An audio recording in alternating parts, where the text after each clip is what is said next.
Hello everyone. Today we will discuss about crystallography.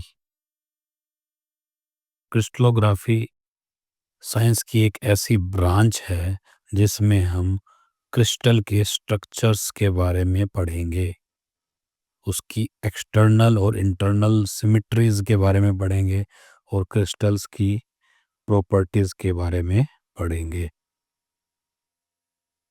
जैसा कि हमें पता है, matter exist in three forms: solid, liquid and gas. Solid में एटम्स क्लोजली पैक्ड होते हैं as compare to liquids and gases.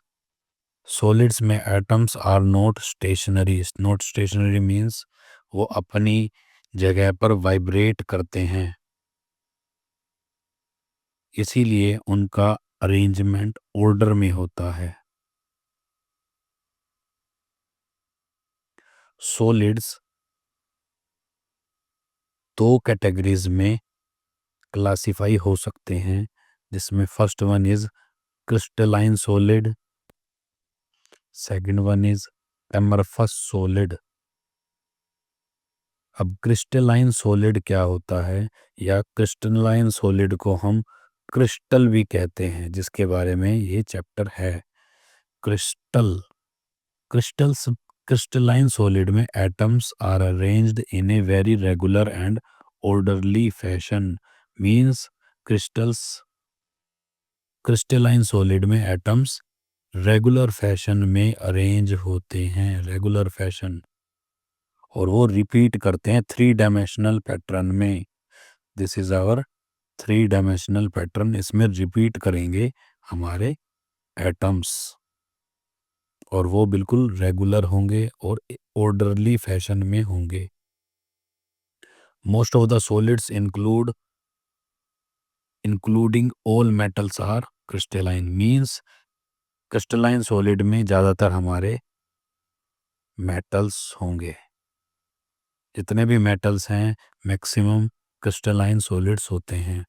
In a crystalline solid each atom is located at a definite point in space. Crystalline solid में हर एक atom एक definite point पर होता है, स्पेस में डेफिनेट डिस्टेंस पे होगा, और definite angular orientation to other atoms होगा। उसको हम ऐसे दिखा सकते हैं।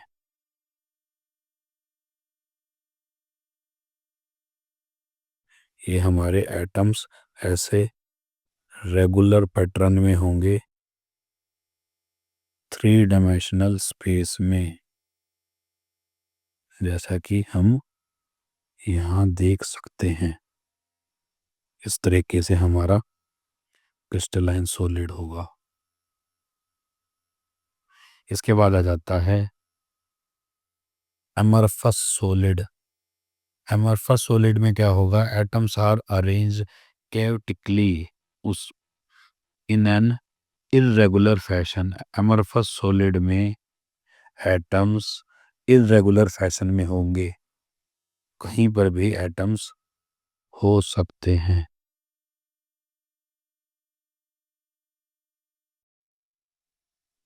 एमरफस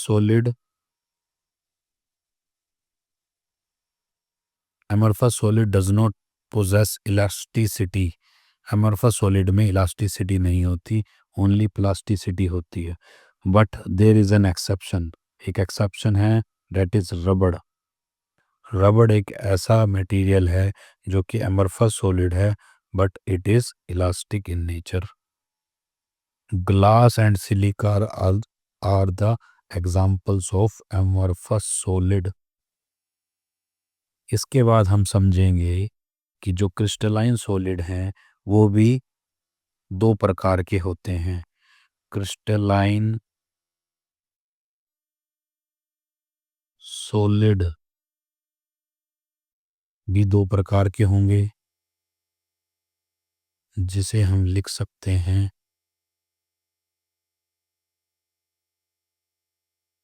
क्रिस्टलाइन सॉलिड भी दो प्रकार के होंगे, जिसमें first one is single crystal solid and polycrystal solid. और मैक्सिमम जितने भी मेटल्स हैं उसमें हमारा होली क्रिस्टल होता है। अब इसे हम समझेंगे कि ये क्या है। Most of the material exist in polycrystalline form. जैसा कि मैंने बताया, most of the materials are polycrystalline, but there are some materials which exist in the form of single crystal। single crystal में बहुत ही कम materials पाए जाते हैं। उनमें से कुछ हैं sugar, sodium chloride and diamond. अब हम समझेंगे crystallisation of iron and formation of polycrystalline structure. Crystallisation in iron means iron में क्रिस्टल किस तरीके से फॉर्म होते हैं। हमें क्रिस्टलाइजेशन चैप्टर को समझने के लिए सबसे पहले ये समझना है कि क्रिस्टलाइजेशन होती कैसे है। When molten iron cools, atoms start arranging in regular pattern. जैसे ही मोल्टन आयरन को हम ठंडा करने लगेंगे, एटम्स हमारे रेगुलर पैटर्न में फॉर्म होना शुरू कर देंगे in the form of small crystal. Small crystal को हम न्यूक्लियाई बोल सकते हैं। These small crystals grow as पर एटम्स अटैच टू देम। ये छोटे छोटे न्यूक्लियस जो हैं धीरे धीरे ग्रो करेंगे और उनमें एटम्स अटैच होते चले जाएंगे। उसके बाद आता है formation of polycrystalline iron. Since crystallization starts at multiple points, many small crystals or grains form at the same time। जैसे जैसे हम बड़े ध्यान से समझेंगे इसको, जैसे जैसे मटेरियल हमारा कूल होगा, हमारा मोल्टन मेटल को हम क्या करेंगे, कूल करेंगे। उसके बाद मोल्टन मेटल में न्यूक्लियाई बन जाएंगे। ये न्यूक्लियाई अलग अलग समय पर बनेंगे at different point of time, जिसकी वजह से क्रिस्टल्स में सिंगल क्रिस्टल बनने की जगह पॉलीक्रिस्टलाइन स्ट्रक्चर बन जाएगा, जैसे मैं इस डायग्राम में आपको समझाऊंगा। अगर हम इनका ओरिएंटेशन देखें तो हम ये कह सकते हैं कि ये एटम्स इस तरीके से और इस ओरिएंटेशन में हैं, ये एटम्स इस ओरिएंटेशन में हैं और ये वाले एटम्स इस ओरिएंटेशन में हैं, क्योंकि इसमें ये अलग अलग अलग अलग समय पर इनकी कूलिंग स्टार्ट हुई है। इसके बाद हम समझेंगे ग्रेन्स इन आयरन क्या होते हैं। Grains are individual crystalline regions within the solid iron. Each grain has atom arranged in an orderly fashion but in different direction from neighboring grains। इसका क्या तात्पर्य है? इसका तात्पर्य यह है कि जो ये मैंने ब्लू लाइन में इतना पोर्शन बनाया है, this is grain number 1, this is grain number 2 और ये ग्रेन नंबर 3। पॉलीक्रिस्टलाइन सॉलिड्स में काफ़ी सारी ग्रेन्स होती है, जैसे हमने इनको दिखाया।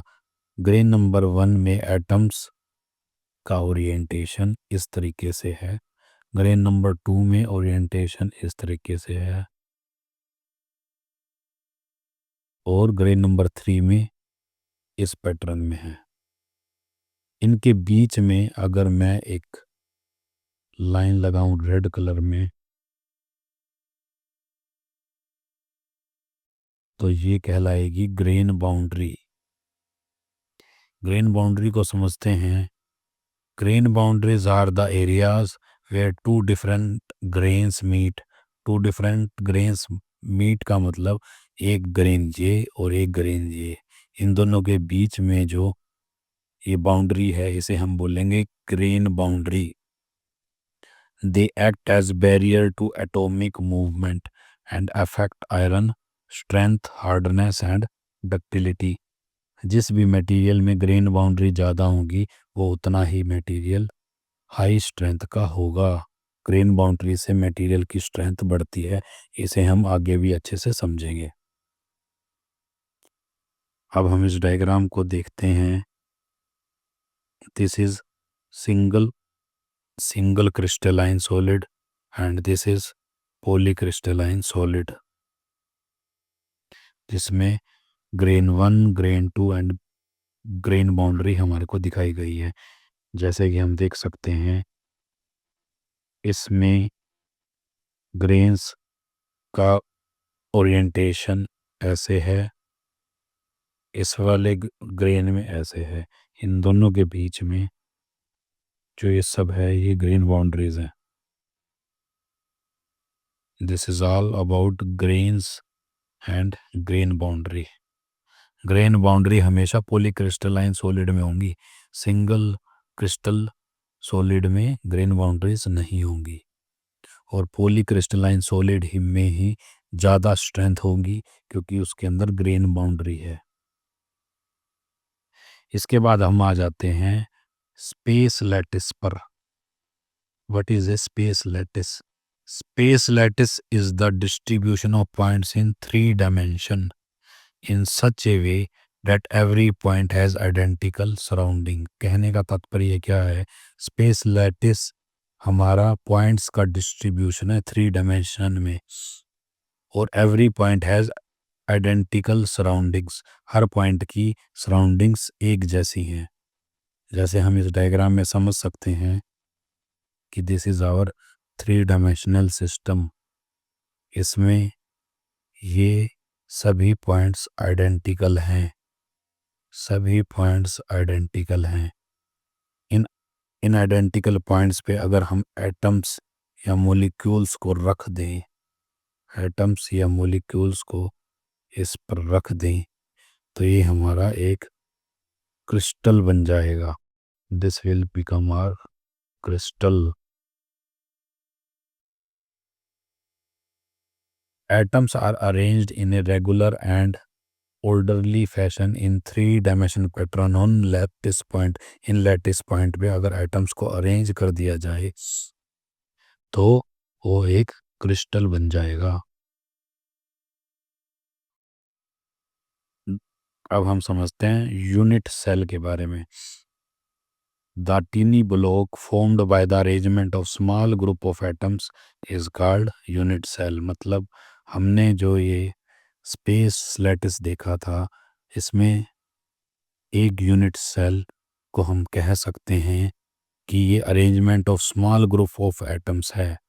अगर हम इसमें से ये ग्रुप ऑफ एटम्स को हम निकाल लें, इस वाले को, और इसको रिपीट करते चले जाएं, रिपीट करते चले जाएं, तो ये बन जाएगा हमारा एक पूरा स्पेस लैटिस। और this single entity is unit cell. Over and over repetition of unit cell build up a crystal. Each unit cell is identical in shape, size, and orientation with other unit cell. I think this is clear to you. इसके बाद हम चलते हैं अपने next topic पे। Unit cells are of 2 types. First one is primitive unit cell, second one is non primitive unit cell. अब ये primitive unit cell क्या होता है? प्रिमिटिव यूनिट सेल ऐसा यूनिट सेल है जिसमें atoms are only at the corners. अगर एक यूनिट सेल है उसके सिर्फ कॉर्नर के ऊपर एटम्स हैं, कॉर्नर के ऊपर एटम्स हैं, तो उसे हम बोलेंगे primitive unit cell. Non primitive unit cell क्या होगा? जिसमें atoms are at the corners and at the faces and at the interior points. अगर हम एक यूनिट सेल लें जिसमें कॉर्नर्स पर भी हों इंटीरियर पर में भी हों और फेस पर भी एटम्स हों, ऐसे यूनिट सेल को हम बोलेंगे non primitive unit cell. Non primitive unit cell means atoms are at the corners, at the faces, and at the interior points. This is non-primitive unit cell.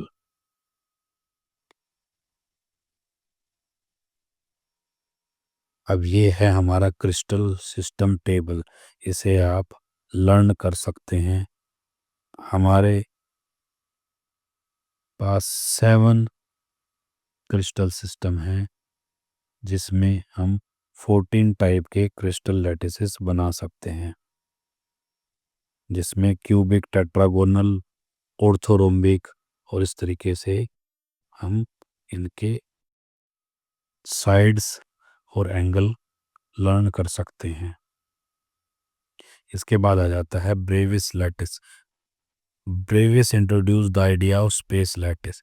According to him there are 14 possible types of space lattice in 7 basic crystal system. मतलब हमारे पास 7 crystal system है और 14 types of space lattice है।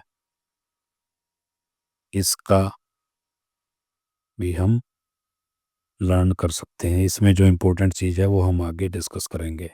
Next point is crystal structure of metals. This is important. Crystal structures of metals, क्योंकि हम material and metallurgy पढ़ रहे हैं, हमें मेटल्स के क्रिस्टल स्ट्रक्चर के बारे में पढ़ना है। The crystal structures of most metals are symmetrical with closed packed atoms. Closed packed atoms होंगे, रिपीटेड होंगे, रेगुलर फैशन में होंगे, ये हम पहले भी पढ़ चुके हैं। And now there are 3 types of space lattices with which metallic elements crystallize. इसमें सबसे पहले आ जाता है BCC structure, very very important, BCC structure. Second one is FCC structure. Third one is HCP structure. अब ये BCC स्ट्रक्चर क्या है? BCC structure means body centred cubic structure. BCC means body centred cubic structure. इसमें क्या होता है? In this atoms are located at the corner of the cube. एक cube के कॉर्नर पर एटम होते हैं and one atom is at the centre. कॉर्नर पे क्यूब और एक एटम सेंटर में होगा। This is known as body centred cubic structure. इसके एग्जाम्पल हैं sodium, potassium, vanadium, molybdenum, lithium and barium. अगर हमारे पास एक ऐसा स्ट्रक्चर है जिसमें कॉर्नर में एटम्स हैं, 8 कॉर्नर पर एटम्स हैं और एक एटम बॉडी के सेंटर में है, उसे हम बोलेंगे body centred cubic unit cell. इसके बाद आ जाता है face centred cubic structure. Face centre cubic structure को हम बोलते हैं FCC। इसमें क्या होगा? एटम्स कॉर्नर पे तो होंगे ही, साथ में हर फेस पर भी होंगे। हर फेस पर भी होंगे 6 फेस प्लस 8 कॉर्नर्स, तो टोटल 14। इसके एग्जांपल्स होते हैं copper, silver, gold, calcium, aluminium and lead. Next one is hexagonal close pack structure. इसे हम बोलते हैं HCP। In this atoms are at each of the 12 corners. इसमें क्या होगा? 12 कॉर्नर्स पर ऑफ हेक्सागोनल प्रिज्म के एटम्स होंगे। One atom at each of the 2 hexagonal faces. 2 hexagonal faces पर भी एटम होंगे। 3 atoms in the body of the unit cell. तो हमने क्या देखा? इसमें 12 कॉर्नर्स पर एटम होंगे, एक एक एटम फेस पर होगा और बीच में हमारे बॉडी के 3 एटम्स होंगे।